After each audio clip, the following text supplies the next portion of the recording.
Le péché a exhalé à nous une mauvaise odeur. Mais quand nous étions en présence de la parole qui a transformé la nature, la parole qui a transformé un monde mauvais, un monde sans forme, à un monde avec forme, avec goût, avec vie. De cette même parole, si nous venons devant cette même parole, ça va nous transformer, ça va nous changer. Amen. Et nous serons plus salés, comme la Bible nous dit, que nous sommes les sels de la terre. Mais avant d'être les sels de la terre, il faudrait que la parole qui donne le goût soit à toi. Amen. Comme je l'ai toujours dit, ce jour-là, l'homme vient, il dit, mais bon maître, que dois-je faire pour hériter la vie éternelle? Jésus dit, mais pourquoi tu m'appelles bon? Il n'y a personne sur la terre qui peut être bon. Est-ce que vous comprenez? Donc personne ne peut être bon, c'est le Dieu bon. Mais si ce Dieu bon est à toi, l'homme devient bon. Est-ce que vous comprenez? Mais si ce Dieu bon n'est pas à toi, à quoi ça te servira que tu seras bon? Non, tu n'es pas bon. Donc il faudrait que le Dieu bon habite à toi et habite à moi. Et à ce moment, on dira un frère bon, une bonne soeur, un bon prédicateur. Mais ce n'est pas toi, ce n'est pas moi. Il faut le Dieu bon qui puisse habiter à toi. Voilà pourquoi nous sommes ce soir. Nous sommes venus devant ce Dieu bon, afin qu'il soit à nous, pour que nous soyons plus salés, pour que nous soyons de bonnes sœurs, de bons frères, de bons amis, et nous ayons le véritable amour. Amen. Amen. Que Dieu vous bénisse richement. Nous avons accueilli des précieux frères. Je crois que tout le monde connaît frère Isaac, peut-être sœur José, mais bien aimé, tu peux te mettre debout et donner votre nom, d'où vous venez. Frère Malachi. Ah, Malachi 4. Donc le frère, c'est lui-même Malachi 4. Ah, vous venez d'où, frère? Ah, de France, chez pasteur Roger. Oh frère, sentez-vous à l'aise, vous êtes parmi les siens. Amen. Donc vous c'est Malachi 4, mais cette église nous l'avons donné la lumière du soir tabernacle. Hein? Donc c'est l'essence même. Vous verrez nos photos toutes regardées de ce côté-là. Donc c'est vers le soir. Hein? Ce n'est pas. Tu verras une photo regardée comme ça, et ça le batobazana kanda. Oh,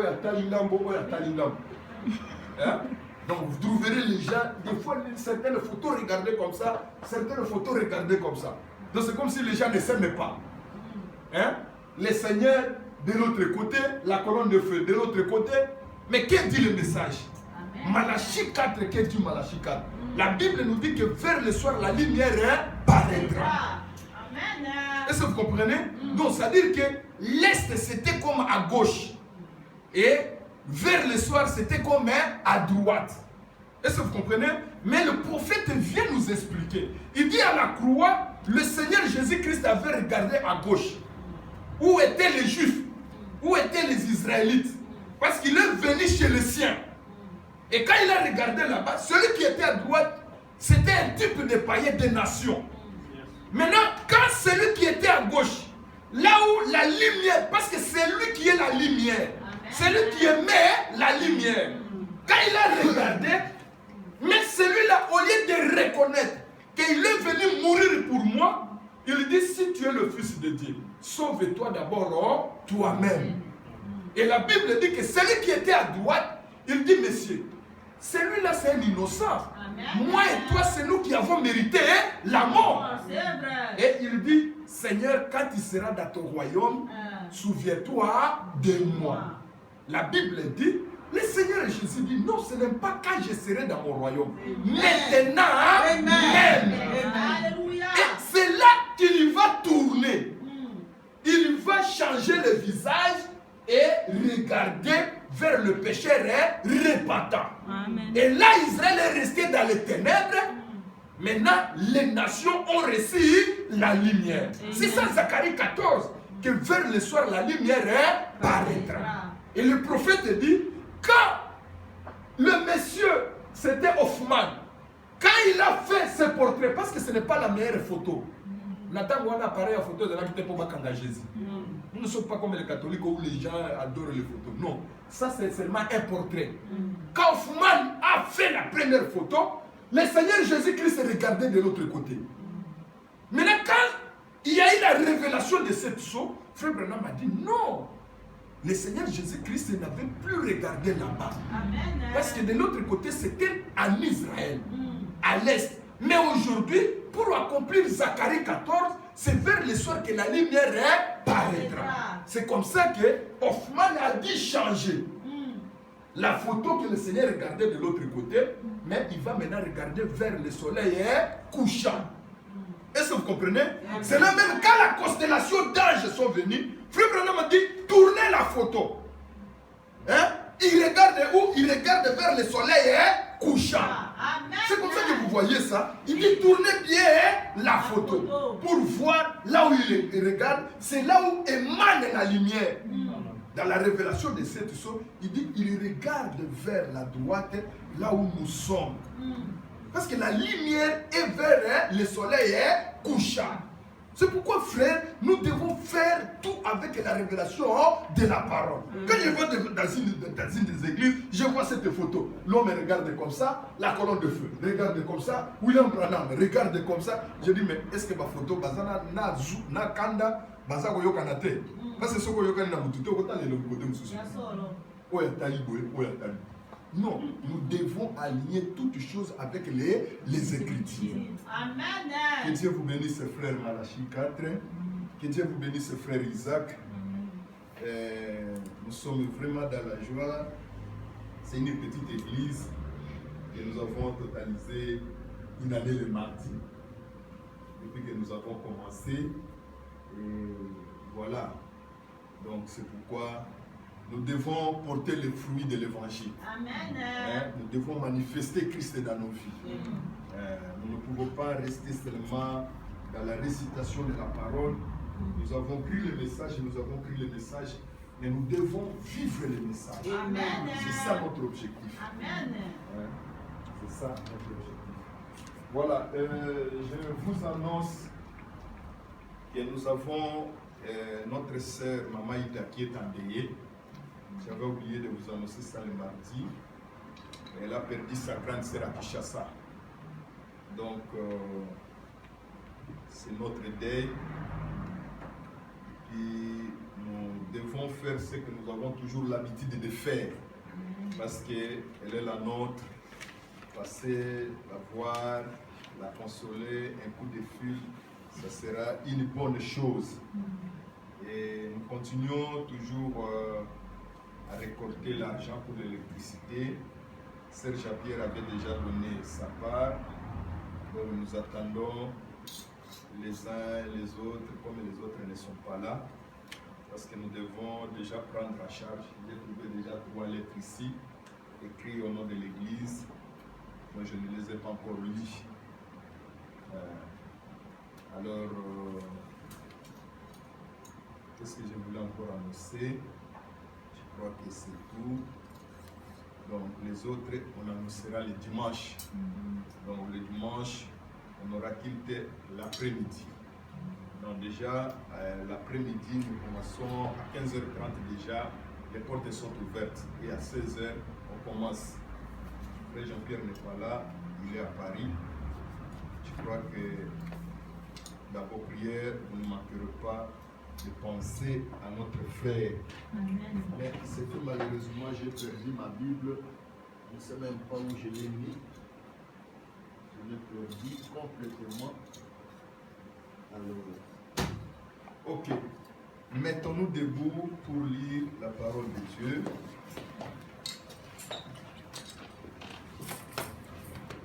Le pasteur Amissi et le pasteur Fidila sont à Paris. Je crois qu'ils pourront retourner la semaine prochaine. Donc, ils seront là. Parce que le pasteur Amissi, il faudrait qu'il vienne aussi prêcher dans cette église. Amen. Il va venir prêcher. Alors, on ne connaît pas encore les jours.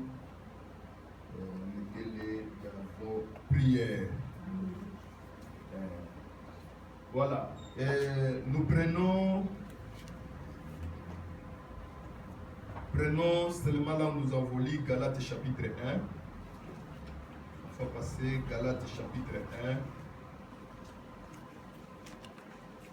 Galates chapitre 1. Que Dieu vous bénisse franchement de votre disponibilité le mardi.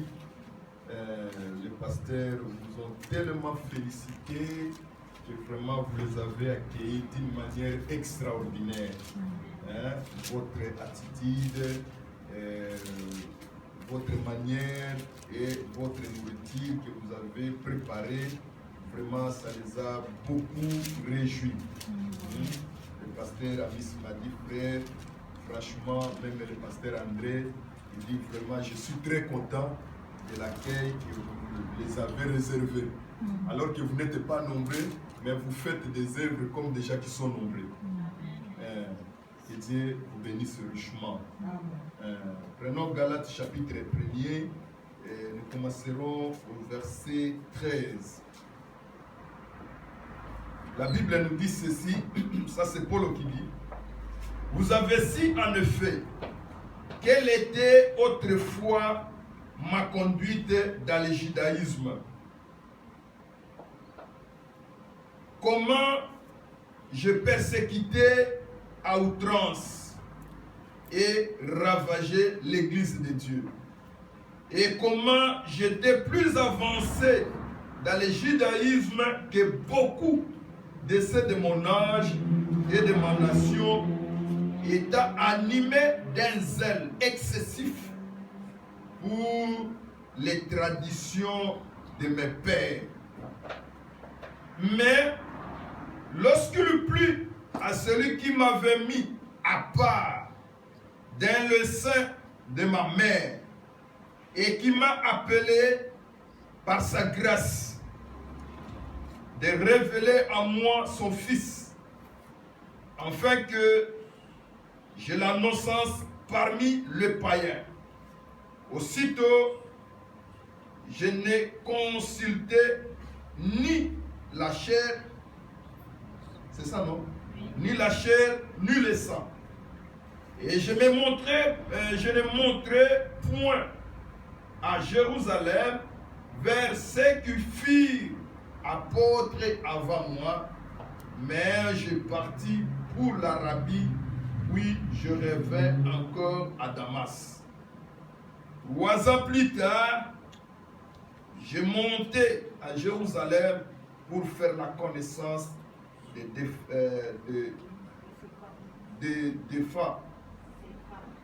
Cépha, et je demeurai 15 jours chez lui.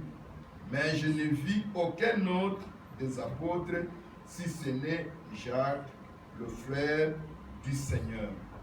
Prions le Seigneur. Seigneur notre Dieu, encore une fois de plus, nous avons lu cette portion de l'Écriture. C'est la confession du prophète du premier âge de notre État, notre bien-aimé frère Paul. Il confesse sa vie, mais cela, comme c'est sorti de la bouche du prophète, c'est une parole qui nous a été écrite pour qu'aujourd'hui nous puissions la lire et que cela puisse être fait cher à nous. Merci Père, donne-nous l'interprétation correcte. Nous avons besoin de ta présence, Père. Commence avec nous et termine avec nous. Tout pour ta gloire, au nom de Jésus-Christ. Amen. Mettez-vous assis. Je vous salue chaleureusement au nom précieux du Seigneur Jésus-Christ. Là, nous continuons avec notre petite prédication. Maintenant, aujourd'hui, ça c'est la deuxième séance sur le deuxième exode. Nous avons commencé par le premier exode. Nous avons montré qu'il y a plusieurs exodes. Mais le 3 grands exodes que le prophète a plus parlé, insisté, donc parmi tant d'autres, il a parlé seulement des 3 exodes. Donc le premier grand exode, qui typifie avec l'épouse, qui typifie avec l'église, qui typifie avec toi et avec moi. Donc ces 3 exodes-là, parce que nous avons commencé même avec l'exode d'Abraham. Abraham aussi a fait un exode. Parce qu'il a quitté d'un point A vers un point B. Mais ici, il a typifié le premier exode de la sortie d'Israël en Égypte jusqu'à la terre promise. Et le deuxième exode, quand Israël est arrivé à la terre promise. Or, le but dans lequel Israël est sorti, donc c'était pour qu'ils viennent adorer leur propre Dieu. Et celui qui était le conducteur de ce premier exode, c'était le prophète Moïse. Amen. C'était le prophète Moïse. Alors, Moïse étant le prophète de ce premier exode, nous avons vu la vie du prophète Moïse. Nous avons vu aussi les erreurs du prophète Moïse. Et Israël, nous avons vu avec vous. Nous avons lu la Bible et nous avons lu aussi les prophètes. Que Dieu, à l'époque, Dieu qui était la grande colonne de feu.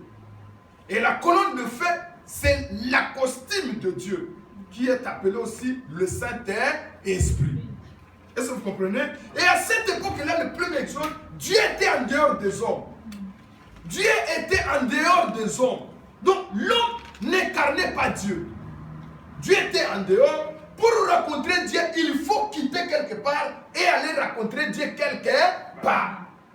Et ils sont sortis. C'est Dieu qui était dans la colonne de feu, qui marchait avec les enfants d'Israël. Nous avons lu avec vous. Frère Branham m'a dit que les enfants d'Israël ne voyaient pas la colonne de feu. Parce que s'ils voyaient la colonne de feu, ils ne pouvaient pas se tourmenter comme ils se tourmentaient. C'est pourquoi même épouse aujourd'hui, nous parlons de la colonne de feu, nous avons vu la colonne de feu dans la photo. Mais des fois comme ça, quand Branham a prêché, lui voyait la colonne de feu. Mais des fois l'assemblée ne voyait pas la colonne de feu. Est-ce que vous comprenez? Là il voit, je vois, il est sur la sœur, il est sur l'autre, il est sur le frère. Mais toute l'église ne voyait pas. Parce que les yeux que Dieu a donnés aux prophètes, ce n'est pas les yeux qui nous donnent nous. Les prophètes voient parfois certaines choses qui se déroulent, mais nous ne voyons pas. Est-ce que vous comprenez? Donc c'est comme ça que cette colonne de feu qui conduisait les enfants d'Israël, à un certain moment, quand ils ont traversé la mer Rouge, cette colonne de feu n'a plus conduit les enfants d'Israël comme colonne de feu. Il s'est condensé maintenant dans les rochers. Et le rocher qui marchait derrière les enfants d'Israël ne savaient même pas aussi voir les rochers. C'est pourquoi ils murmuraient. Il dit, mais Moïse, pourquoi tu nous amènes à nous tuer? Même si nous manquons à manger, même pas à boire. Même pas à boire. Et pourtant les rochers étaient derrière eux. Est-ce que vous comprenez? Jusqu'à ce que Moïse dit non. Dieu dit à Moïse, mais qu'est-ce que tu as à la main? Il dit, j'ai une verge. Il dit, mais regarde derrière. Faites asseoir les enfants d'Israël. Et le rocher est là. Frappez les rochers. Donc les enfants d'Israël ne pouvaient même pas se poser la question, mais ces rochers venaient d'où? Tout simplement parce qu'ils étaient encore dans la chair. Et nous avons vu toutes les dispensations et les provisions qu'ils avaient. Ils mangeaient la viande, mais au désert, ils mangeaient la manne. Tu vois? Et à chaque fois qu'ils marchaient, les régimes changeaient.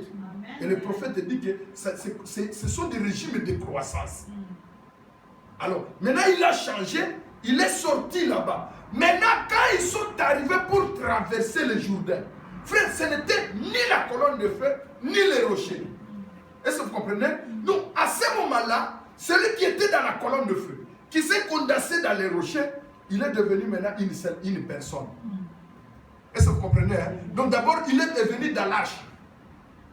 Il est entré dans l'arche. Et là, c'était seulement les sacrificateurs qui portaient l'arche.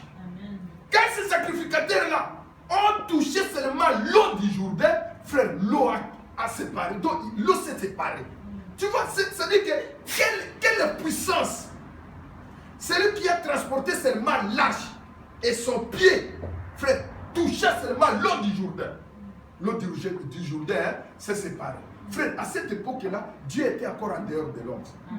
Mais c'est ce que nous avons dit, que si Dieu était en dehors des hommes et fait des grands miracles, des grands prodiges, mais aujourd'hui, Dieu n'est plus en dehors de l'homme. Aujourd'hui, Dieu est maintenant dans l'homme. Mais quel ferait maintenant les miracles aujourd'hui? Parce qu'à l'époque, il était en dehors, mais il faisait des miracles. Quelqu'un qui transporte seulement l'arche, frère, son pied touchait seulement l'eau. L'eau s'est séparée. Mais pourtant, Dieu était en dehors de l'ombre. Est-ce que vous comprenez? Et Frère Branham a nous montré que ce sont des types. Avant que Dieu puisse habiter à moi, avant que Dieu puisse habiter à toi, tu dois passer par la justification, la sanctification et avoir le baptême du Saint-Esprit. Est-ce que vous comprenez? Et nous avons vu que quand ils ont traversé le Jourdain, ce n'était plus dans l'âge.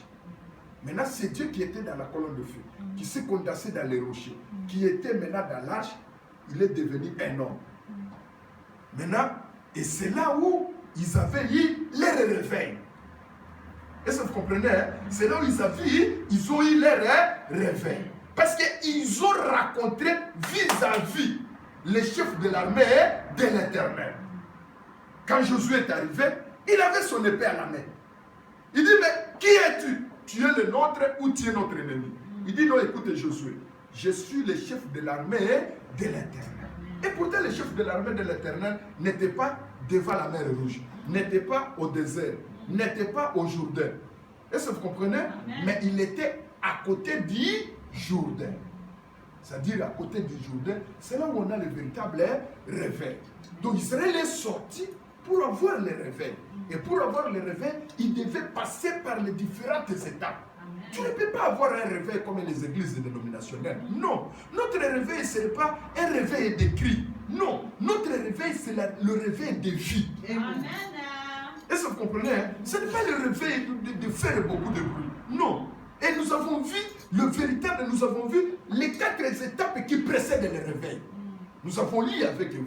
Le réveil, ce n'est pas ce que les gens disent. Le réveil, ce n'est pas attrouper les gens. Ce n'est pas voir que l'assemblée soit débordée. Amen. Non. Le réveil, le véritable réveil, c'est Christ est en vous. Est-ce que vous comprenez? Réveiller seulement la parole qui est en toi, c'est ça le véritable réveil. Amen. Alors maintenant, nous sommes dans le deuxième exode. Nous avons commencé cette deuxième exode. Nous avons vu que le deuxième exode, c'est quand le peuple maintenant, quand Israël est arrivé à Canaan, ils ont laissé à prier l'unique Dieu.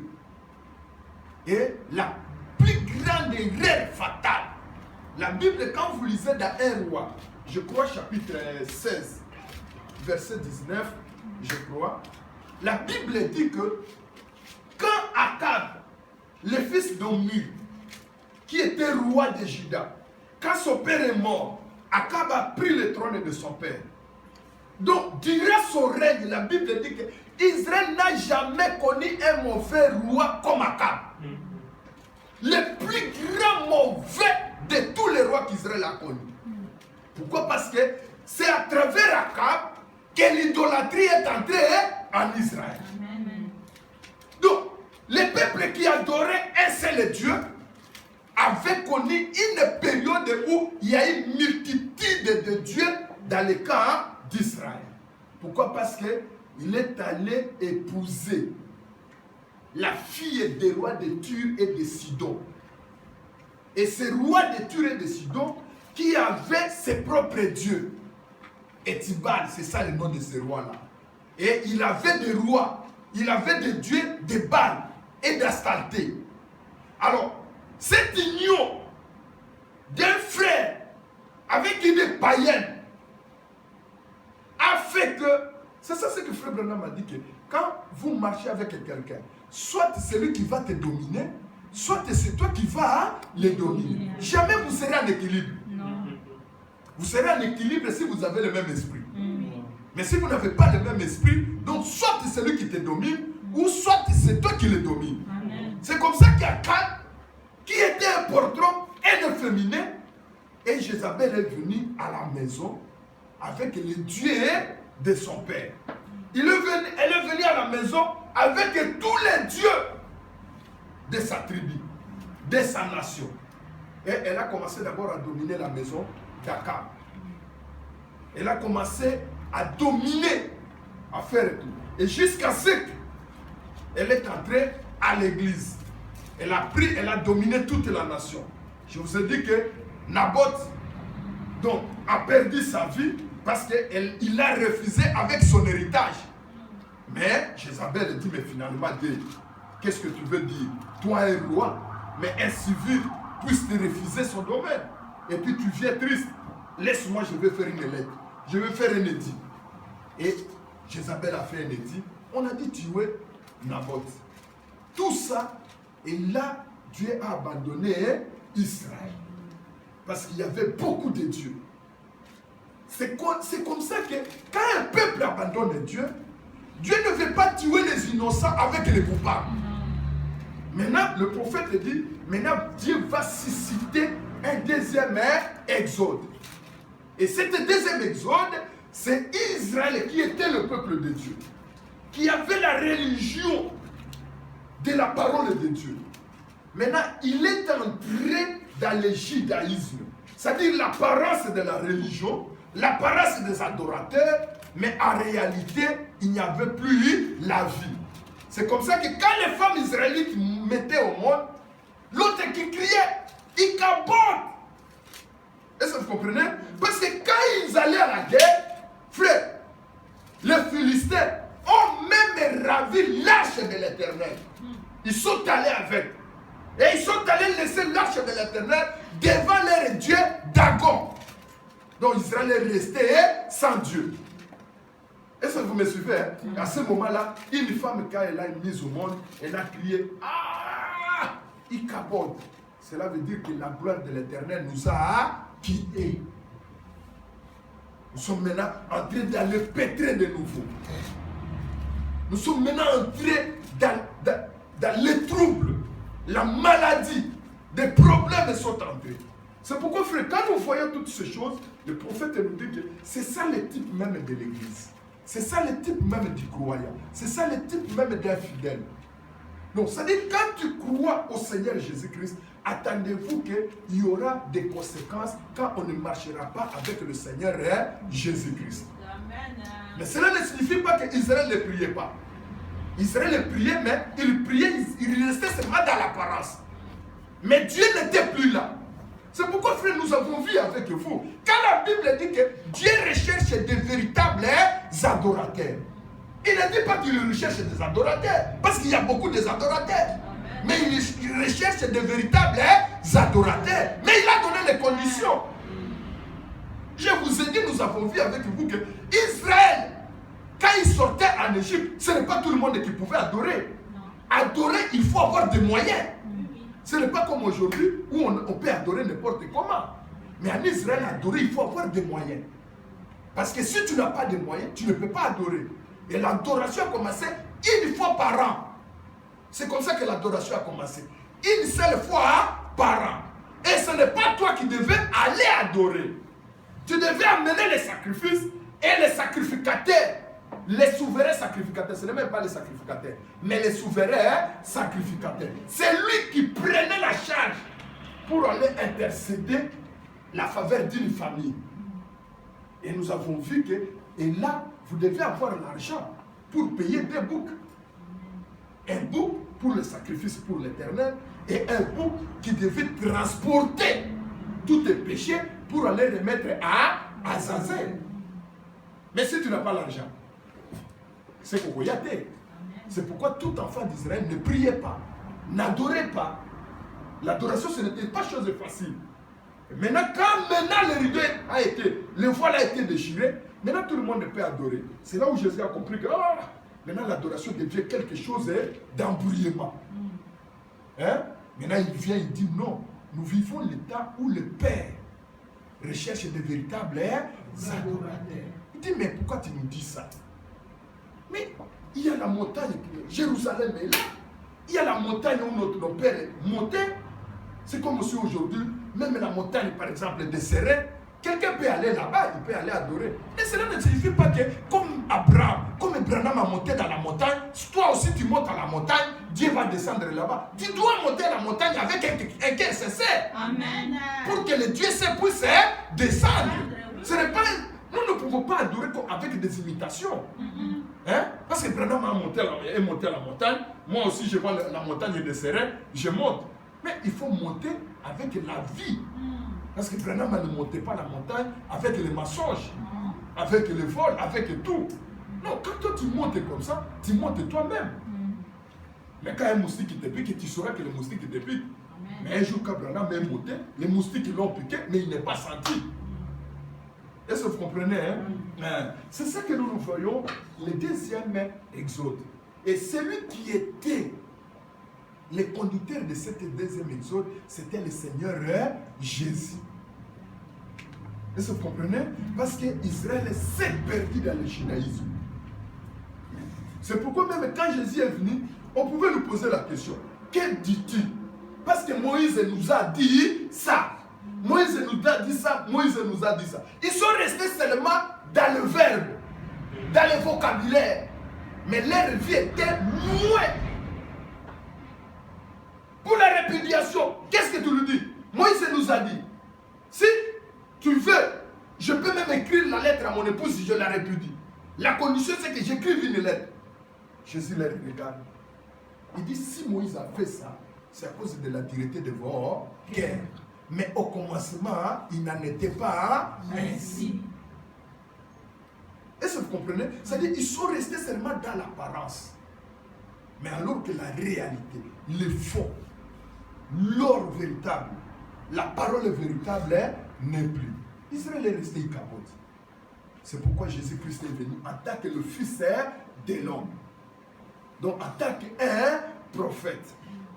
Donc maintenant aujourd'hui, nous ferons comme nous avons vu la vie des conducteurs. Et quand nous prendrons sur le troisième exode, nous verrons aussi la vie des conducteurs du troisième exode. Qui est William Marion Branham. Est-ce que vous comprenez? Alors maintenant, le deuxième exode de le conducteur, c'est le Seigneur Jésus-Christ. Écoutez frère, écoutez-moi bien. Seigneur Jésus-Christ. Cet homme ici, quand je parle de ça, c'est parce qu'il y a parfois des fausses doctrines. Quand je parle de fausses doctrines, parce que quelque chose que William Marion Branham n'a pas dit, et que toi, ou soit tu as dit, mais tu interprètes ça autrement, et tu t'attaches à quelque chose, c'est ça la fausseté. Or, Dieu n'est que dans sa parole. Nous pouvons prêcher comme je prêche, mais si je ne répète pas ce que le prophète a répété, les gens peuvent sentir que je prêche, mais pour Dieu, ce n'est pas une prédication. Je suis en train de blasphémer. Est-ce que vous comprenez? Donc pour Dieu, ce n'est pas une prédication. C'est pourquoi je vous ai dit que les gens peuvent adorer, mais pour Dieu, ce n'est pas une adoration. Les gens peuvent se rassembler, mais pour Dieu, ça n'a pas de valeur. Il n'est pas là-dedans. Si nous faisons quelque chose qui n'est pas en conformité avec la parole, cela n'engage pas Dieu. Est-ce que vous comprenez? Donc c'est comme ça, frère. Maintenant, cet homme ici, la Bible nous dit, le Seigneur Jésus-Christ, c'est lui qui est venu faire sortir les gens dans le judaïsme pour les faire entrer dans le christianisme. Je vous ai montré que les gens, le dimanche, les gens s'appellent des chrétiens à tort et à travers, à faux. On ne peut pas s'appeler chrétien tant que tu n'as pas encore crié au nom du Seigneur Jésus-Christ. Est-ce que vous comprenez? J'ai donné un exemple de frère Jean-Pierre. Tu ne peux pas porter le nom de Toumba si tu n'es pas né dans la famille de Toumba. C'est pratiquement impossible. Et Toumba ne peut pas, même s'il y a 1000 enfants, des beaux, des géants, des grands. Il ne peut pas choisir les enfants qui ne sont pas les leurs, qui ne sont pas les siens. C'est la même chose avec le Seigneur Jésus.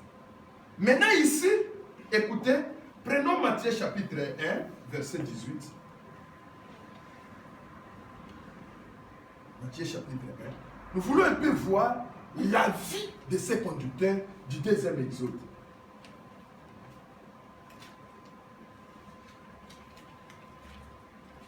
Matthieu chapitre 1.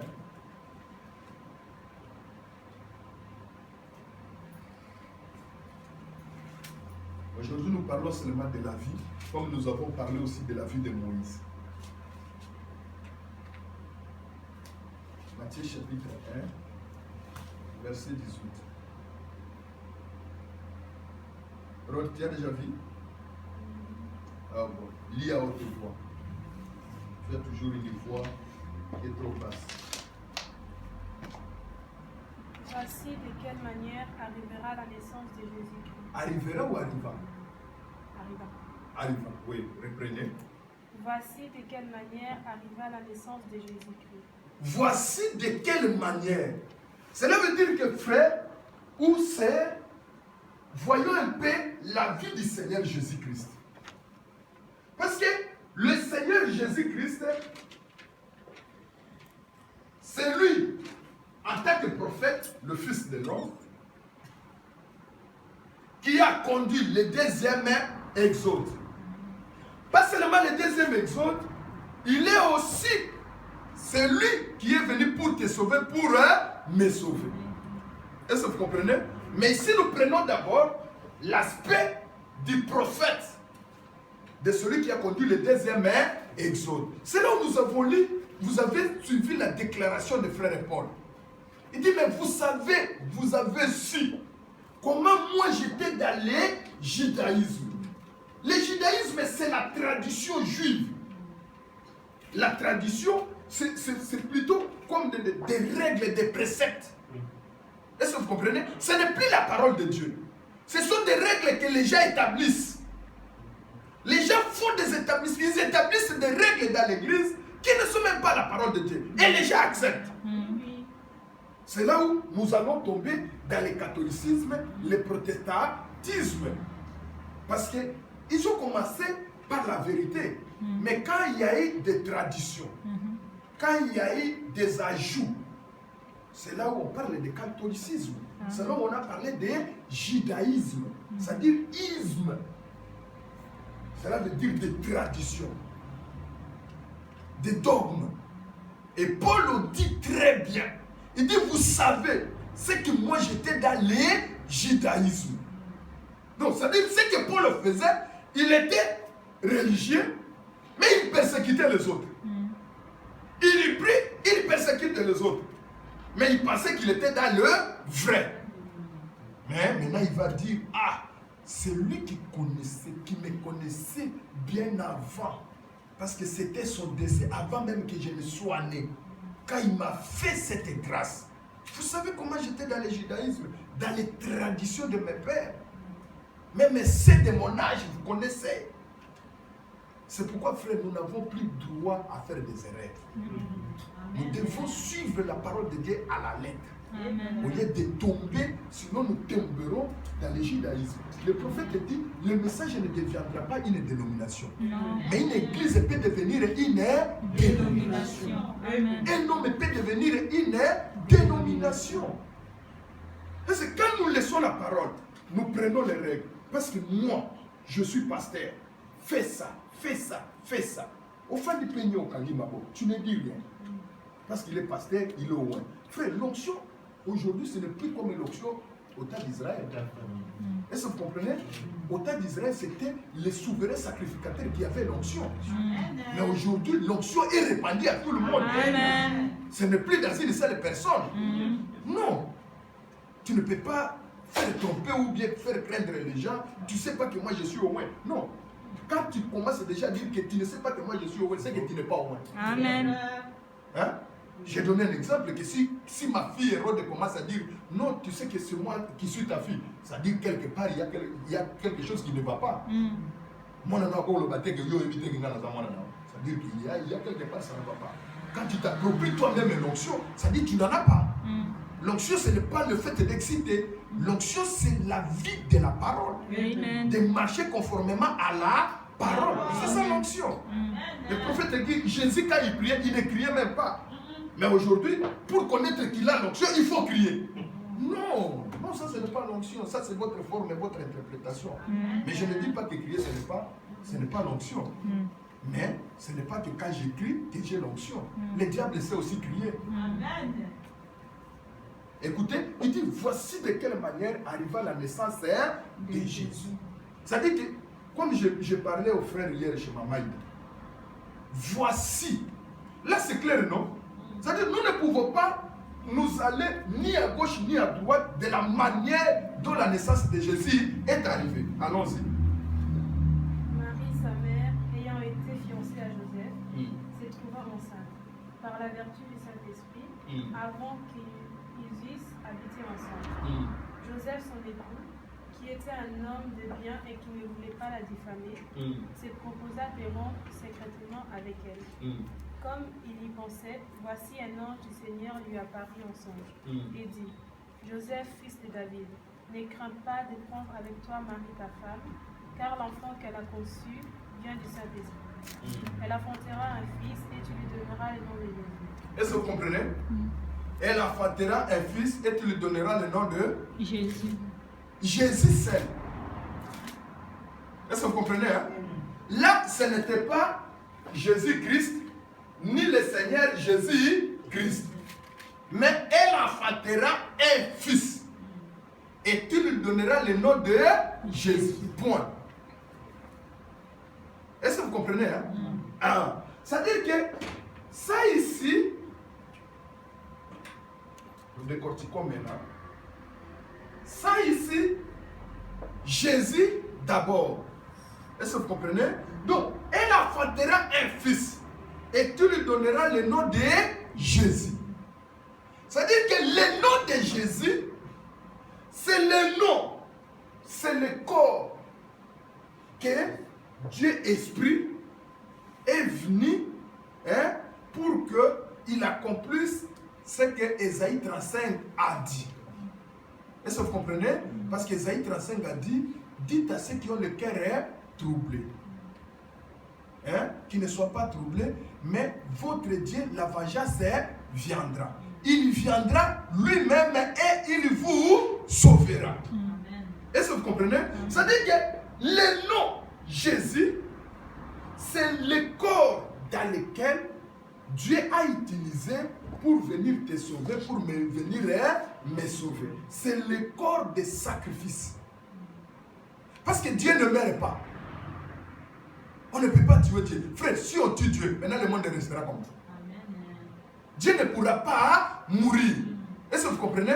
C'est pourquoi il a pris un corps dans lequel, pour venir accomplir la loi de rachat. La loi de rachat exigeait l'effusion du sang. Amen. Est-ce que vous comprenez? C'est comme ça que le diable voulait. Il dit, si vous voulez racheter, si vous voulez que je libère les Abraham et tout le monde, il faudrait que quelqu'un soit mort, et ce n'est pas seulement mort étant égorgé comme Jean-Baptiste, mais qu'il soit pendu à la croix. Parce que le diable savait que Dieu lui-même avait dit que maudit celui qui sera pendu au bois. Ça c'est Deutéronome. Et il a exigé comme ça. Ça c'est la loi du rachat. Il faudrait que quelqu'un soit là. Et la loi du rachat exigeait qu'il soit un proche parent. Amen. C'est-à-dire quelqu'un qui est semblable à l'homme pour racheter l'homme. Un esprit ne peut pas te racheter, frère. Parce que le corps qui est tombé au péché, c'est le corps du péché. Il faudrait, pour racheter le corps du péché, il faudrait qu'un corps semblable au péché. Est-ce que vous comprenez? C'est comme ça que Dieu a pu former un corps. Et ce corps est appelé Jésus. Je ne sais pas si vous me comprenez. Parce que là, ce n'était pas comme le Seigneur Jésus-Christ. Là, ce n'était pas comme ni le Seigneur Jésus-Christ. Non. Il était tout simplement Jésus. Mais dans les jours où il a été baptisé par Jean dans le fleuve Jourdain, quand le ciel s'est ouvert, l'Esprit est descendu, c'est le jour où Jésus va prendre le nom composé de Jésus-Christ. Je ne sais pas si vous me suivez. C'est dans Jean.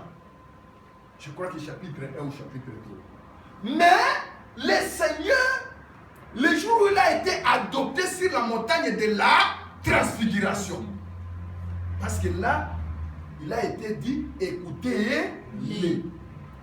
Mais dans les eaux de baptême, ce n'était pas écoutez-les. Écoutez-les. Il dit, celui-ci est mon fils dans lequel j'ai mis toute mon affection. C'est-à-dire, j'ai aimé pour y habiter. C'est là où il était Jésus-Christ. J'ai dit Jésus-Christ.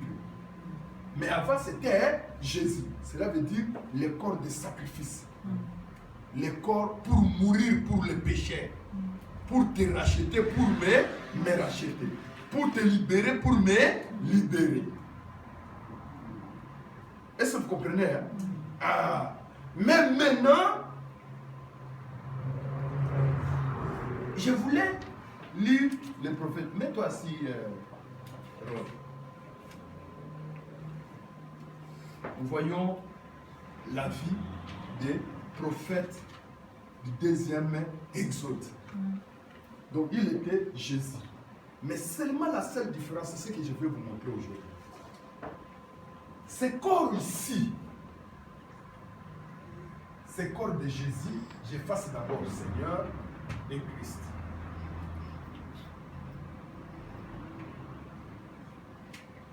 Parce que Christ signifie au loin. N'est-ce pas, non? Donc quand il était né, il n'était pas encore au loin. C'est pourquoi on lui a donné seulement le nom de Jésus. Frère, je voudrais que nous comprenions. Pour que quand tu seras un jour ailleurs, quand tu vas écouter beaucoup de prédicateurs, comme nous n'avons pas de frontières, nous pouvons écouter tout le monde. Mais il faut seulement savoir filtrer les prédications. Est-ce que vous comprenez? Hein? Il faut seulement savoir filtrer les prédications. Donc, maintenant, c'est Jésus ici. Ce corps ici est différent des corps de William Mario Branham, différent de tous les prophètes. Est-ce que vous comprenez? Hein? Même si c'est un corps que Dieu a préféré habiter pour faire les sacrifices, pour te libérer, pour me libérer, c'est un corps différent de Moïse, c'est un corps différent de William Mario Branham, c'est un corps différent de Jean-Baptiste, c'est un corps différent de Jérémie, de tous les prophètes. Est-ce que vous me suivez? Hein? C'est un corps tout à fait différent. La première différence vient d'où? Ce corps ici a été conçu sans le désir sexuel. Est-ce que vous comprenez? C'est un corps qui est venu d'une vierge. Mais et pourtant Moïse avait son père charnel, avait sa mère charnelle. Tout le monde avait des parents qui étaient condamnés au péché. Mais c'est seulement ce corps ici qui était sans péché. Quand il était baptisé, c'est là où il est eu maintenant, hein, Jésus-Christ. C'est-à-dire le corps au loin. Dieu a tabernaclé en lui. Et il est allé aussi au désert, comme Moïse est allé aussi au désert. Pendant 40 jours et 40 nuits. Est-ce que vous comprenez? Hein? Alors, quand il est revenu là-bas, frère, parce qu'il a porté un corps du péché comme toi et moi, il a été aussi tenté. Hein? C'est là où la Bible, où j'ai écouté parfois des prédicateurs et dire, non, il a été transporté sur la montagne. Ça, c'est la Bible qui nous dit ça. Mais frère, le diable pouvait transporter Jésus à la montagne avec quoi? Avec l'avion, ou je ne sais pas moi, avec, je sais pas, la grille. Non, il a été transporté à la montagne, c'était dans la pensée. Ce n'était pas charnellement comme ça. Non, le diable ne peut pas transporter Jésus comme ça. Non, c'était dans la pensée. Amen. Il a été tenté dans la pensée. Mais pourtant, Dieu ne peut pas être tenté. Est-ce que vous comprenez? C'est ça la différence. Donc, dans ce corps ici, il a été tenté parce que ce corps ici a été considéré comme un corps de sacrifice. Donc, il devait goûter ce que toi, tu n'étais pas capable de réussir. Ce que moi, je n'étais pas capable de vaincre. Est-ce que vous comprenez? Et je vous ai dit dimanche que le frère Branham nous parle d'une histoire. Un roi avec ses sujets. Il dit un jour, il est sorti dans la cour. Il dit, écoute, moi en tant que votre roi, je voudrais changer d'abord d'adresse. Je voudrais quitter le palais royal. Je voudrais voyager. Maintenant, ces sujets lui ont posé la question. Roi, tu voulais changer la nation, aller dans une autre nation, être comme un locataire ou bien aller où? Il dit non, ce n'est pas comme ça. Je voudrais quitter le palais royal, enlever la casquette du roi et descendre vivre avec un messager. Donc je voudrais être bichero parmi les bicheros. Je voudrais être les SDF parmi les SDF. Donc sans abri. Et nous connaissons que notre Seigneur n'avait pas d'abri. N'est-ce pas, non? Parce qu'il a même dit que les renards ont des tanières, les oiseaux ont des nids. Mais le Fils de l'homme n'a même où mettre la tête. Est-ce que vous comprenez? Donc il veut être un ménager parmi les ménagères. Il veut être un charretier parmi les charretiers. Il veut être un cavalier parmi les cavaliers. C'est comme ça qu'il a quitté le trône où il y avait des anges, où on adorait. Il est venu sentir. Donc la souffrance que toi tu te sentais. Il a été tenté de faim, comme toi et moi. Et le prophète dit qu'il a été tenté même de désirs sexuels. Mais Dieu ne peut pas être tenté. Pourquoi Dieu ne peut pas être tenté? Donc parce que Dieu est éternel. Amen. Mais il faudrait qu'il prenne un corps de chair. Parce qu'avant de mourir, il doit sentir le poids du péché. C'est là où le prophète nous dit que des fois il parlait, Jésus quand il parlait, c'est Jésus qui parlait. Des fois c'est Dieu qui parlait. Est-ce que vous comprenez? Devant Philippe, Philippe lui pose la question. Il dit, moi et mon père, nous sommes un. Je ne fais pas les œuvres, je fais les œuvres de mon père. Mais Philippe dit, mais écoute, Jésus, s'il te plaît, montre-nous le Père et cela nous suffit. Parce que tout le monde pouvait se regarder. Qui est alors son Père? Mais là, le prophète dit que ce n'était pas Jésus qui a répondu. Mais c'était le Père qui a répondu. Il dit, Philippe, depuis longtemps que je suis avec vous, vous ne m'avez jamais compris. Vous ne m'avez jamais vu. Est-ce que vous comprenez? Et maintenant, quand il arrive devant les disciples, il dit, celui qui ne mange pas ma chair et ne boit pas mon sang n'est pas digne de moi. C'est Jésus lui-même qui parle. Devant Lazare, il pleurait.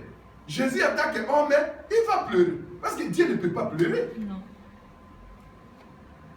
Est-ce que vous comprenez? C'est-à-dire qu'il y avait des moments où Jésus lui-même parlait. Devant la croix, quand il était à la croix, il va crier, Père, Père, pourquoi m'as-tu abandonné? Ça, c'est Jésus qui parlait. Mais Père pouvait l'abandonner parce que le Père ne peut pas mourir. Hein? Il pouvait lui dire, écoute, toi, tu as été créé comme un sacrifice. Il dit, éloigne de moi cette coupe. Mais, comme c'est ta volonté, je suis obligé de prendre cette coupe. C'était le Seigneur Jésus, en tant que corps qui sentait la souffrance de la mort. Est-ce que vous comprenez? Mais seulement, ce corps-là est différent du corps de William Mario Branham. Est différent de Moïse. Quand il disait, détruisez ce temple, et dans 3 jours, je relèverai. Ce n'était pas Jésus, c'était Dieu. Est-ce que vous comprenez? Donc ce n'était pas Jésus, c'était Dieu qui parlait. Détruisez ce temple. Mais dans 3 jours, je veux le relever. Mais exactement dans 3 jours, il a relevé le temple. Est-ce que vous comprenez? C'est-à-dire que Jésus était le temple de Dieu. Et Dieu disait, détruisez ça. Mais dans 3 jours, c'était comme un défi, non? Il dit, détruisez comme vous voulez. Faites tout comme vous voulez. Mais d'après 3 jours, n'a pas suivi nos 3 jours. Vous verrez comment je vais les relever. C'était Dieu qui parlait. Donc, voilà. C'est ça le plus grand problème. Qu'est-ce que je voudrais arriver là? Je voudrais vous montrer parce que les gens aujourd'hui, il y a des doctrines qui circulent. C'est là où moi je n'accepterai jamais. Parce qu'on a déjà fait des conversions. Les gens disent, pour accomplir Genèse 18, pour accomplir Genèse 18,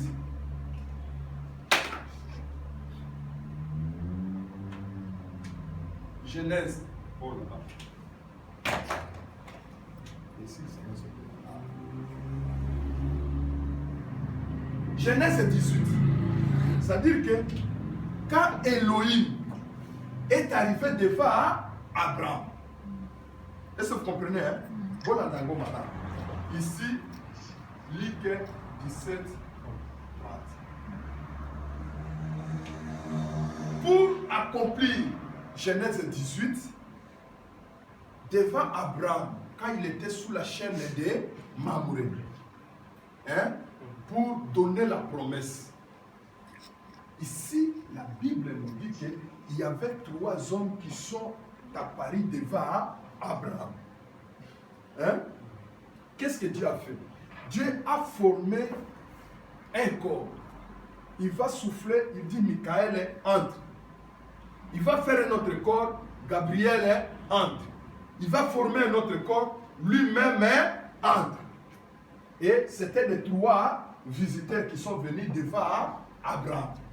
Maintenant, la Bible nous dit, dans Genèse 18, quand Abraham les a vus, il n'a pas dit mes seigneurs, mais Abraham a dit mon Seigneur.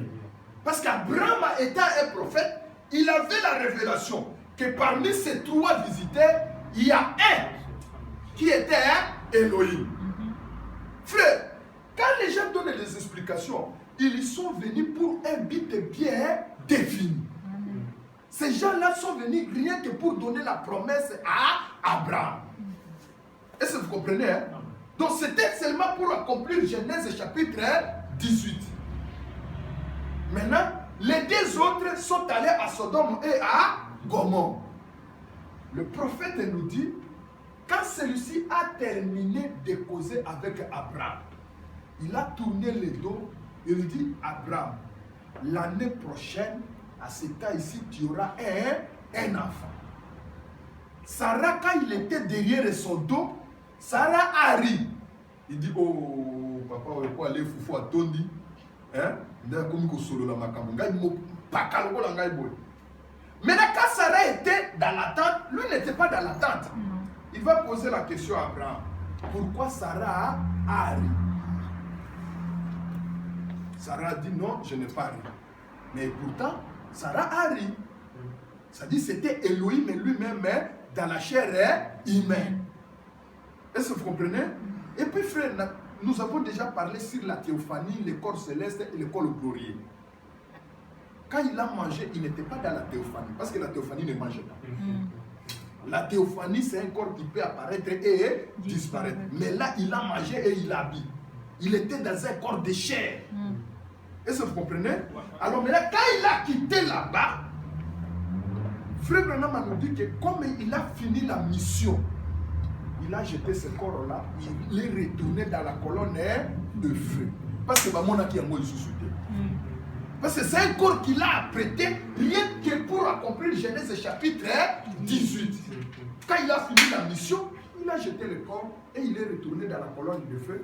Il est parti. Est-ce que vous comprenez? Oh, il était dans la plénitude de ce corps-là parce qu'il y avait une mission. Et ce corps-là, frère, ce n'était pas un corps mis dans les péchés comme votre corps, comme mon corps. Est-ce que vous comprenez la différence? Maintenant, ici, la Bible nous dit que toute la plénitude de la divinité habita en Jésus. Pourquoi toute la plénitude de la divinité? Parce que c'était un corps qui est né sans péché. Tout à fait. C'est un corps qui est né sans désir de l'homme et de la femme. Est-ce que vous comprenez? Ici, Jésus-Christ disait, en vérité, je vous l'ai dit. Amen. Parce qu'il incarnait toute la plénitude de la divinité. Frère, quand Jésus est arrivé, après son baptême, quand il a reçu le Saint-Esprit, même Jean, qui a présenté que voici l'agneau de Dieu qui ôte les péchés du monde. Quand Jésus est sorti de l'eau, frère, tu connais les Lingala, frère? Adoré. Donc, il a pris tous les Saint-Esprit qui étaient dans Jean, tout ça est devenu à lui. C'est là où on parle de toute la plénitude de la divinité. Et directement, Jean, il est resté comme ça, Saint-Esprit. C'est pourquoi on l'a arrêté là maintenant à la prison. Est-ce que vous comprenez? Quand on parle de la plénitude de la divinité, frère, c'est un mot français.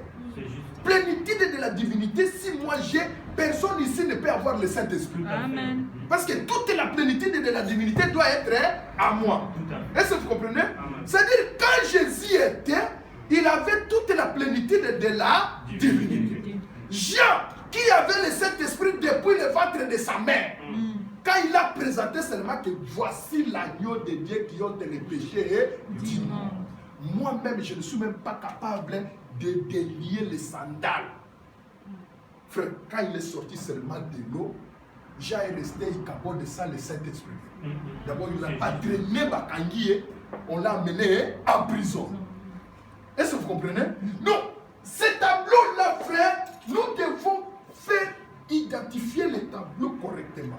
Amen. Parce que le prophète nous dit, tu peux bien prêcher, tu peux bien peindre ton tableau.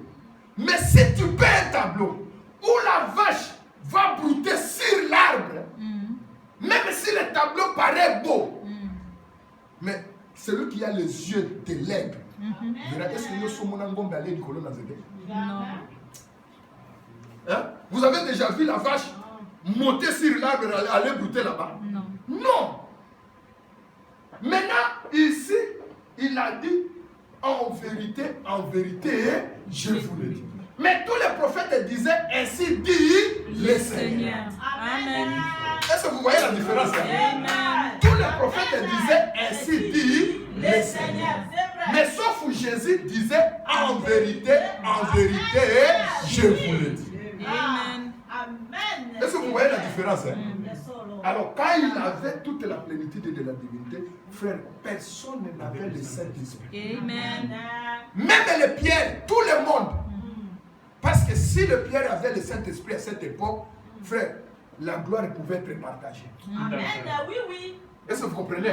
La gloire pouvait être partagée. Parce qu'il pouvait aller faire des miracles. Même Judas pouvait avoir le Saint-Esprit. Amen. Et parce qu'il savait qu'il n'était pas encore mort en tant que sacrifice. Il incarnait toute la plénitude de la divinité. C'est pourquoi la Bible nous dit qu'il est l'image de Dieu. Amen.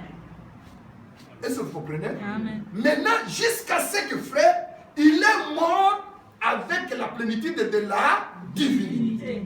Il est ressuscité avec la plénitude de la divinité. Est-ce que vous comprenez? Amen. Jusqu'à ce qu'il a dit aux disciples, si je ne m'en vais pas, vous ne le recevrez pas. C'est vrai. Il faut que je m'en aille. Il vous est avantagé que je m'en aille. Il dit, quand le Saint-Esprit, le consolateur, viendra, il vous annoncera toute la vérité. Amen. Il ne parlera pas de lui, mais il parlera de moi. Est-ce que vous comprenez ce langage-là? Cela veut dire que, frère, personne n'avait le Saint-Esprit. Les défenseurs de cette doctrine, nous l'avons déjà, jamais personne ne peut me prouver de ça. Aucune citation. Est-ce que vous comprenez? Alors maintenant, quand nous parlerons, bon, Jean-Jean Berpé, quand nous parlerons du troisième exode, c'est là où les gens disent que Frère Branham avait la plénitude de la divinité. Moi je crois, mais sauf qu'on le place très mal. Est-ce que vous comprenez? Frère Branham ne marchait pas partout où il allait. La plénitude de la divinité ne demeurait pas d'un frère Branham. Est-ce que vous comprenez? D'abord, il faut savoir que le prophète, sa particularité, c'est les visions. Celui qu'on appelle le prophète, c'est sa vie, c'est la vision. Il voit les choses d'avance. Est-ce que vous comprenez? Je vous ai lu une citation où Moïse, quand il montait sur la montagne de Sinaï, il est revenu là-bas, le visage voilé. Parce que là, Dieu était encore en dehors de l'homme. Maintenant, quand Moïse proclamait la loi, les gens ne pouvaient pas regarder Moïse comme ça. Jusqu'à ce qu'il ait parlé, et quand il a fini de parler, que son visage était maintenant dévoilé. Est-ce que vous comprenez? C'est ça la prédication, Dieu est dévoilé. C'est là où il a dit que Moïse, quand il montait, il venait. Donc l'homme, personne ne pouvait regarder Moïse deux fois. Parce que son visage rayonnait de la gloire de la Shekinah. Maintenant, quand il proclamait la loi, quand il finit, son visage était dévoilé et Moïse revenait comme un Moïse. C'est comme ça que Frère Branham a dit. Dans cette prédication, Dieu est dévoilé. Est-ce que vous comprenez? Mais maintenant, avec William Allo Branham, pour accomplir l'IC 17 ce n'est pas comme des gens qui ont des courage pour le bas. Non, nous pouvons faire le discernement de l'esprit comme William Allo Branham. Frère, ça c'est une folie qui te commence à baisser l'Alzheimer. Tu ne peux pas faire ça. Le discernement de l'esprit, c'est différent du discernement des pensées et du cœur. Amen. Ce que Pierre avait fait, retenez ça bien, frère. Donc, que personne ne vous trompe. Ce que Pierre avait fait avec Anania et Saphira, ce n'était pas le discernement des pensées du cœur. Non. C'était le discernement de l'esprit. Est-ce que vous comprenez?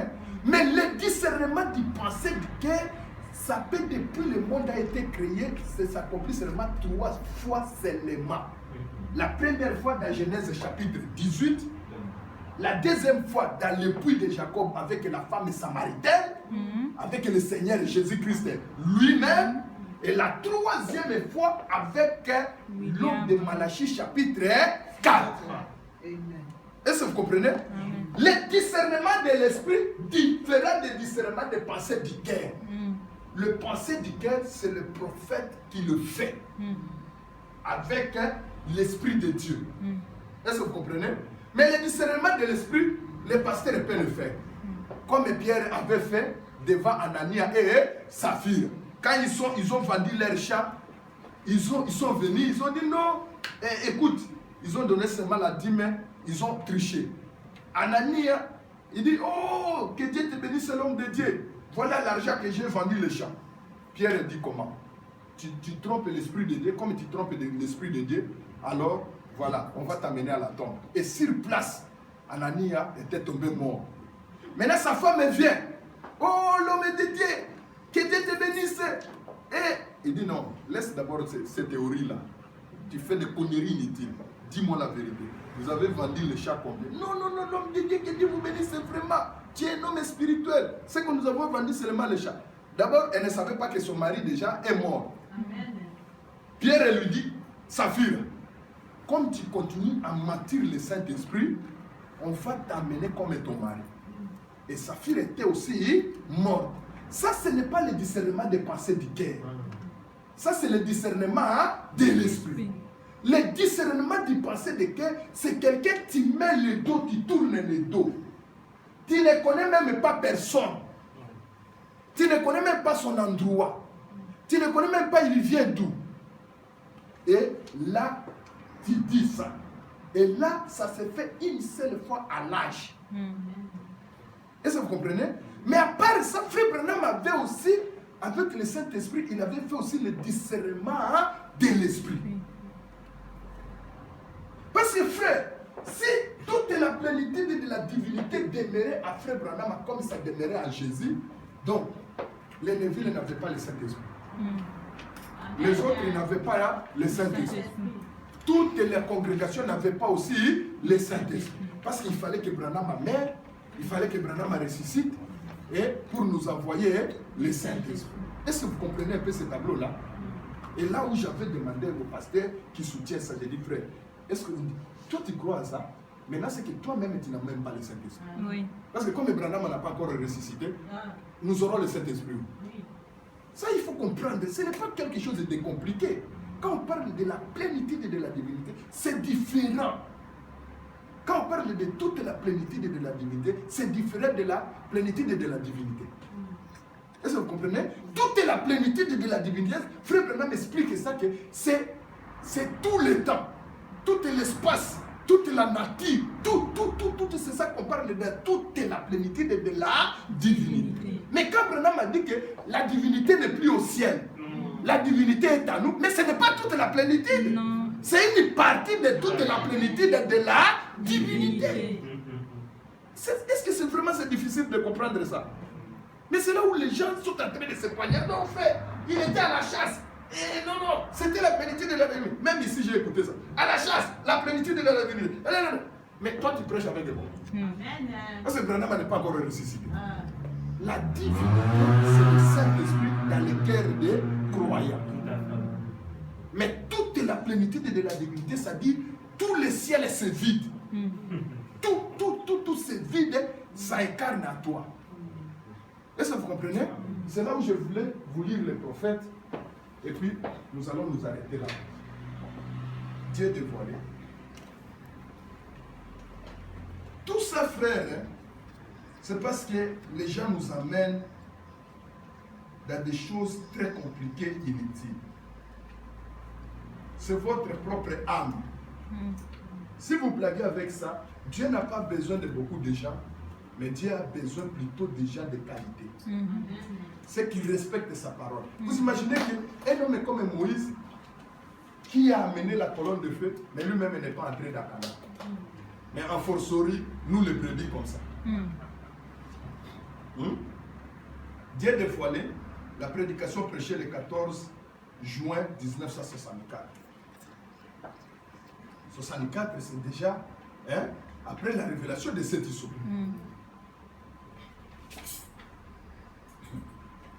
Écoutez, frère, je commence au paragraphe 51.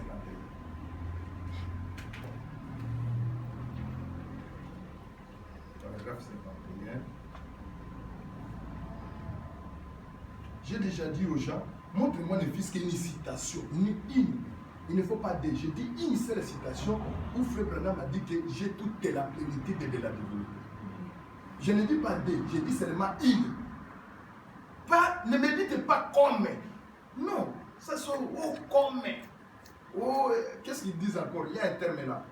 Qu'ils disent encore. Hein? Frère, ça c'est faux.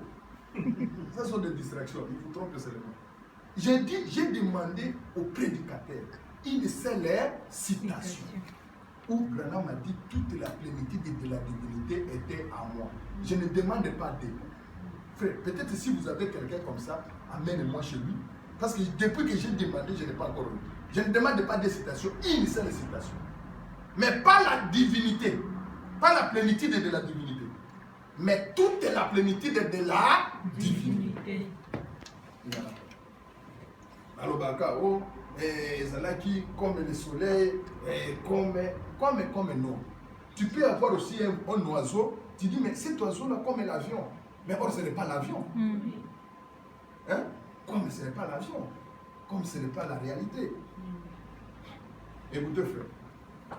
J'ai dit, eh bien, c'est très facile.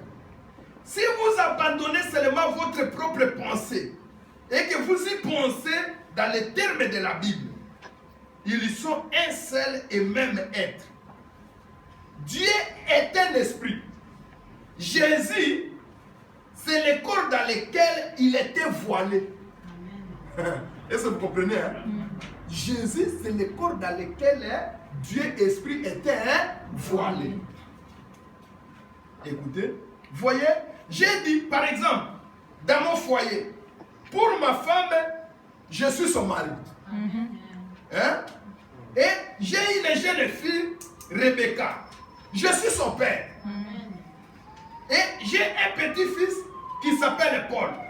Je suis son grand-père. Je suis un mari, un père et un grand-père.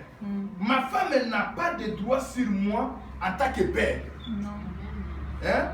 Ou que grand-père. Elle n'a pas de droit sur moi qu'en tant que mari.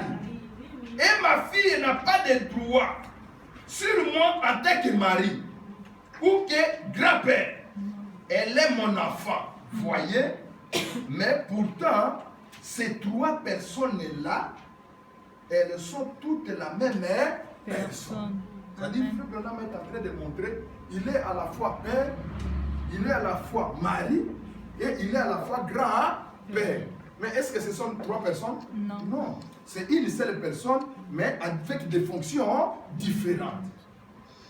Est-ce que vous comprenez? C'est comme des ministres de Magui, de Bloc. Au gouvernement belge, il est ministre, ou elle est ministre. Mais dans sa maison, elle n'est pas ministre à la maison. C'est la femme de quelqu'un. Hein? Là, au travail, elle donne des ordres en tant que ministre. Mais quand elle arrive à la maison, c'est quelqu'un d'autre qui lui donne les ordres. C'est la même chose. C'est-à-dire Dieu a pris une forme. pour te racheter, il a pris un corps. Il est devenu comme un fils de Dieu. Mais c'est lui-même le créateur. Comme Dieu ne meurt pas, il a apprêté un autre corps. C'est comme une costume. Devant la femme, Branham est son mari, avec une autre costume. Devant sa fille Rebecca, il est papa, avec une autre costume. Devant le fils de Billy Paul, il est grand-père, avec une autre costume. Mais ce n'est pas 3 personnes, c'est une seule personne.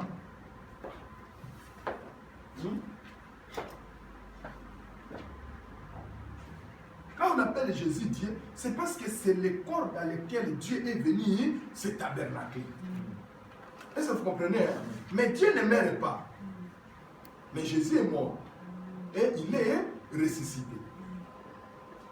Écoutez. Je prends... écoutez.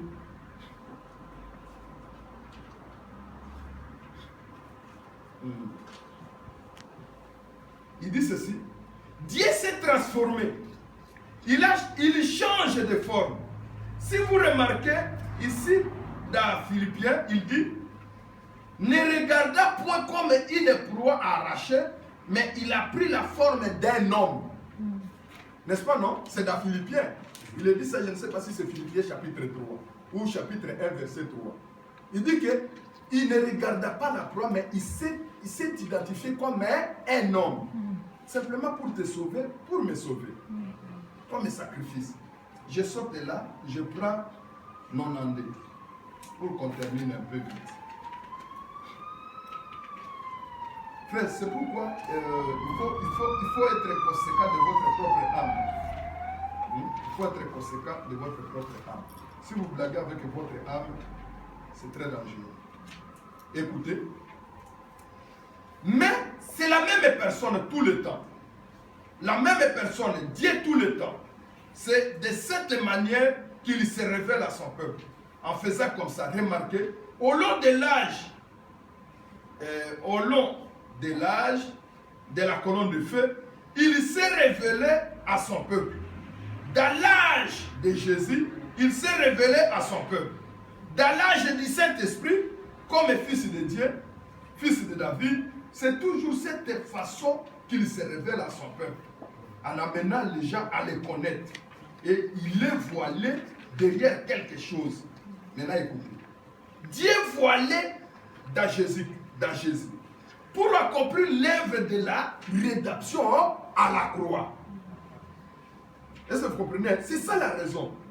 Pour accomplir l'œuvre à la croix, pour racheter, pour payer le prix, il a été voilé en Jésus. À la croix. Dieu ne pouvait pas mourir.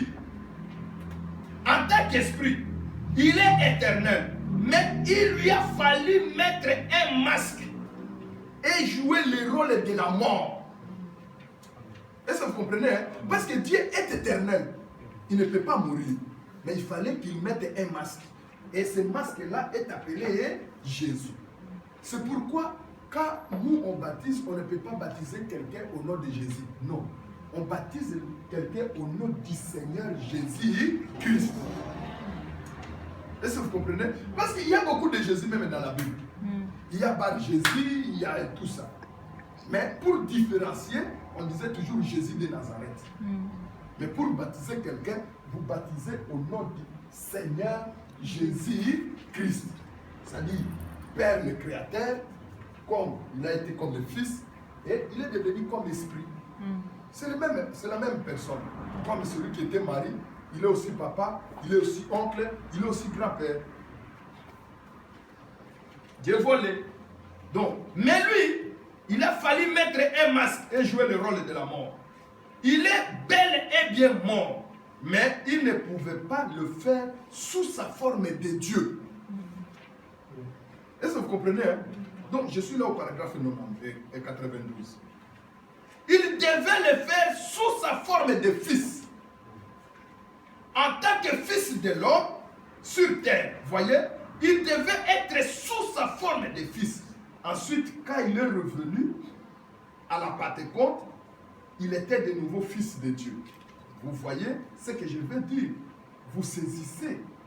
Écoutez, maintenant 5.1, c'est là où je pourrais peut-être terminer. 5.1, 5.4, Il dit ceci, ça et un. Il est voilé dans un homme, comme il a toujours été voilé. Mais il était voilé devant eux. Il était devant son temple humain. C'est-à-dire en Jésus était considéré comme un temple humain. Mais c'est pourquoi on ne le comprenait pas. Quand il parlait, on ne le comprenait pas. Hein? Il dit, moi et mon père, nous sommes un. Oh. Il dit, mais toi et ton père, où encore ton père? Je ne fais pas ma volonté, mais je fais la volonté de mon père. C'est là Jésus qui parlait. Mais à un certain endroit, ce n'est pas Jésus qui parlait. Écoutez. Dieu était dans un temple humain. Maintenant, faites très attention. Or, il est de même hier, aujourd'hui, éternellement. Voyez, Dieu voilé, se cachant au monde, voilé dans un être humain. Voyez ici, il y avait Dieu, ces Grecs qui disaient, nous voudrions le voir. Mais pourtant, il était là. Nous voudrions voir Dieu. Nous voudrions voir Dieu. Mais pourtant, Dieu était avec eux. C'est pourquoi Philippe dit, mais finalement, dis-nous un peu la vérité. Quand toi tu parles, Père, montre-nous ton Père. Il dit, Philippe, depuis longtemps que je suis avec eux, vous ne m'avez jamais connu. Jamais connu, Philippe. Écoutez, frère, je termine ça. Et Jésus a dit, un grain de bleu doit tomber et mourir. Vous devez mourir à toutes vos idées. Vous devez vous débarrasser de vos propres pensées. C'est comme ses disciples. Ils ne pouvaient pas expliquer ce qu'il en était de manger son corps et de boire son sang. Ils ne pouvaient pas expliquer tout ça. Mais voyez-vous, ils étaient complètement morts à ces choses. Ils étaient morts pour un principe. Ils étaient morts pour Christ. Quoi qu'il ait pu être, ou combien sa défaite semblait assurée, et il le croyait quand même de toute façon. Voyez, il pouvait voir ce qu'il y avait dans cet homme, un homme qui mangeait, buvait, péchait, dormait et tout le reste, qui était né ici sur terre et qui marchait avec eux, parlait avec eux, portait le même vêtement que les autres, mais c'était Dieu. Donc, les Grecs n'ont pas pu le voir parce qu'il était caché d'eux dans un être humain. Remarquez la parole qu'il leur a adressée. Si les grains de bleu ne tombent à terre, écoutez maintenant, Dieu voilé sous la forme d'un homme, s'est caché à leurs yeux. Tout ce qu'ils ont pu voir, c'était un homme. Mais ceux qui étaient prédestinés, ils ont vu Dieu. Est-ce que vous comprenez? C'est-à-dire, c'est pourquoi là où même les gens confondent. Quand les gens voient ce que William Mario Branham a fait, les gens, des fois les gens ne voyaient pas William Mario Branham. Les gens voyaient Dieu. Mais les autres aussi disaient non, frère, celui-là ce n'est pas un homme, c'est un Dieu. Est-ce que vous comprenez? C'était ça ce qui prêtait la confusion. Parce que c'était Dieu qui incarnait, qui faisait le miracle. Tu vois? Mais pour accomplir Luc 17 et 30, je peux encore vous lire ça, vous lire d'autres citations le dimanche. C'était Dieu voilé dans un être humain. Donc, ils avaient tous les deux raisons. Mais c'est la foi que vous avez dans ce que vous ne voyez pas. Vous le croyez quand même. Dieu voilé dans un être. Oh là là. Batterie ici. Jacques, amène-moi le chargeur là. Dieu voilé dans un être. Vite. Dieu voilé dans un être. Derrière là-bas, derrière le chargeur là. La prise qui est là.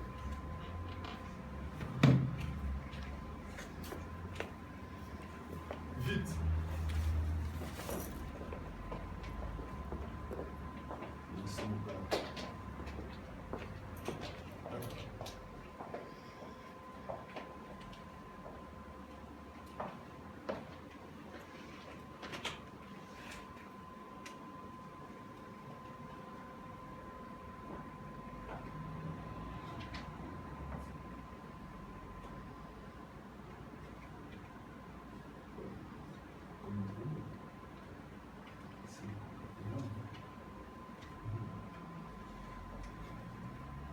voulais seulement terminer cette citation.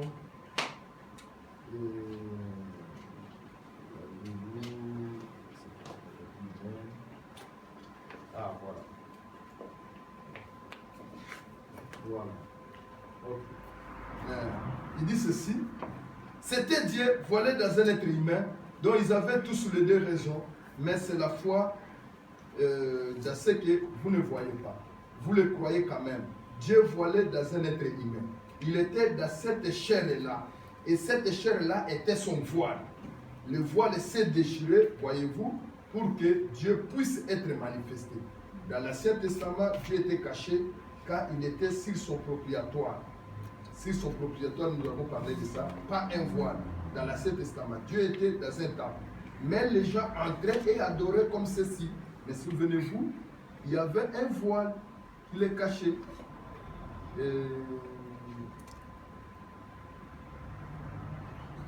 Quand les Juifs ne pouvaient pas, il y a quelque part.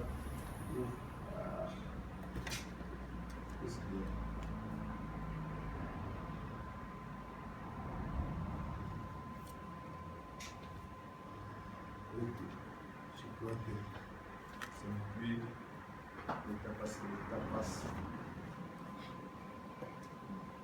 Donc, ce que je disais, on arrête là, mais il faudrait qu'on change ça. Donc, le prophète nous dit ceci, que la différence entre Jésus et lui, c'est que ce corps-ci était né sans péché. Il n'y avait aucun sang des Juifs, ni de Marie, ni de Joseph. Mais avec William Marion Branham et les autres, ils avaient leur papa. Tu vois? Mais ici, pour accomplir Luc 17:30, Dieu venait. Pour accomplir cette écriture, ce n'était pas une portion. Est-ce que vous comprenez? Ce n'était pas une portion. C'était Dieu qui accomplissait ça parce que c'est une promesse suprême. Mais après avoir accompli cette promesse, Dieu part et William Marion Branham reste avec le Saint-Esprit comme les autres prophètes, comme les autres croyants. Mais dire qu'il demeurait, c'est-à-dire que même s'il dormait avec toute la plénitude de la divinité. Frère, il faut quand même qu'on soit raisonnable. Peut-être le français est difficile de comprendre. Si lui a toute la plénitude de la divinité, donc tous les autres n'ont pas le Saint-Esprit. Parce que le même tableau avec le Seigneur Jésus, quand il avait toute la plénitude de la divinité, même Pierre n'avait pas le Saint-Esprit. Et il a dit même à Pierre, quand tu seras affermi, quand tu seras converti, affermis tes frères. Est-ce que vous comprenez? J'ai des citations que très prochainement, on va lire ça pour que vous compreniez ce que les Écritures disent à propos du deuxième exode de notre conducteur. Donc, ce corps-là, nous adorons le corps du Seigneur Jésus-Christ parce que c'est le corps qui a incarné toute la plénitude de la divinité. Est-ce que vous comprenez? Donc, c'est pourquoi le corps de William Marion Branham, nous ne pouvons pas adorer. Tu vois? Ce n'est pas le corps à adorer, mais c'est un serviteur de Dieu que Dieu a utilisé, qui nous a amené le message. C'est comme je disais, c'est le grand dynamo. À travers Dieu a donné la puissance et maintenant, lui, à travers lui, il a distribué. Mais il ne peut pas être adoré. Tu ne peux pas adorer William Marion Branham au même rang que le Seigneur Jésus-Christ. Quand tu fais ça, frère, tu es en train de blasphémer. C'est ce que Dieu ne peut pas supporter. C'est pourquoi nous ici, on n'a pas l'erreur de dire que nous adorons William Marion Branham. Non, William Marion Branham, c'est notre frère. Mais ce n'est pas seulement un frère, mais c'est celui que Dieu a envoyé pour nous montrer le chemin. Comme il a envoyé Moïse. Mais c'est vrai qu'à notre état, il a eu la puissance plus que même Moïse. Tu vois, hein? Il avait un ministère plus puissant. Mais il ne peut pas égaler le Seigneur Jésus-Christ. Parce qu'il demandait pardon. Mais Jésus ne demandait pas pardon. Hein? Frère Branham a menti. Mais Jésus n'a pas menti. Il a dit parmi vous, qui peut me convaincre du péché? Amen. Mais William Branham ne pouvait pas dire ça. C'est vrai. Nous devons faire la part des choses. Que Dieu vous bénisse richement. Amen. Prenons les cantiques 276 à la page 106.